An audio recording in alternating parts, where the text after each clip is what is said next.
that should have been considered and thought of, especially since Skate 3 was like 10 years ago.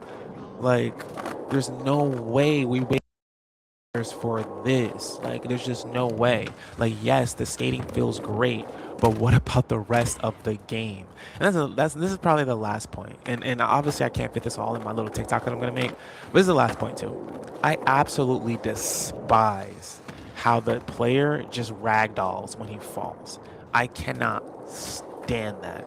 And there's like an in-game lore reason, but it still doesn't make sense. Like the in-game lore is, so there's this drug in-game, right? And I forget what it's called, but there's some in-game drug that all the skaters are using, and it pretty much makes them rubber. Like it makes their body rubber, so whenever they fall, they don't take any damage. Like they just don't get hurt. And that's why they're able to do like the death-defying stunts where like you're just meant to fall and they don't get hurt, is because they're made of rubber because they're all on that drug. Which, don't get me started on that, because that right there is just so much, and there's just so much there and so much not there at the same time. Number one, like like you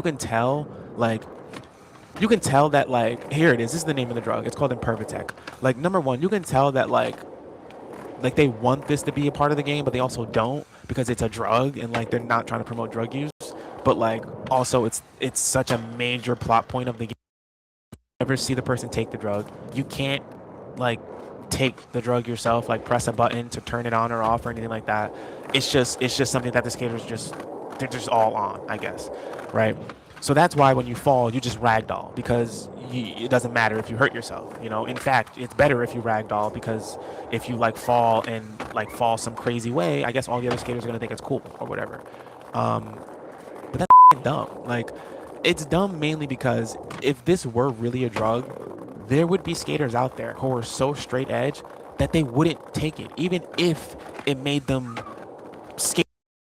There's some skaters who like skate, like their whole point is to skate and be straight edge. Like that's like their whole point. So they wouldn't even take the drug, which is why it's really dumb that like you don't have the option to not take it, or not. Like to like you should be able to pop that shit like a first aid or something, like like a stim or something. Like mainly because also like a big part of the previous game was the Hall of Meat, where it has it in here where you have to fall on purpose. But in the previous games, you would fall on purpose and it would do this whole animation where it would show you which bones you broke, and it funniest things in the world, bro. Like trying to break obscure bones in your body. Like that was hilarious and it was so much fun, but they completely got rid of it, and they tried to give it to us by giving us the falling game mode, but they took the actual fun out of it because of this whole, oh, when you fall you don't get hurt because you're rubber shit. Like look, he just flails. Like they took all the fun out of it. Like the soul is just gone, and it's because they're just not like, they're just not trying to offend anybody, or they're not trying to promote breaking bones, and it's like, bro, you're ruining skate culture. You're just ruining fucking skate culture. But so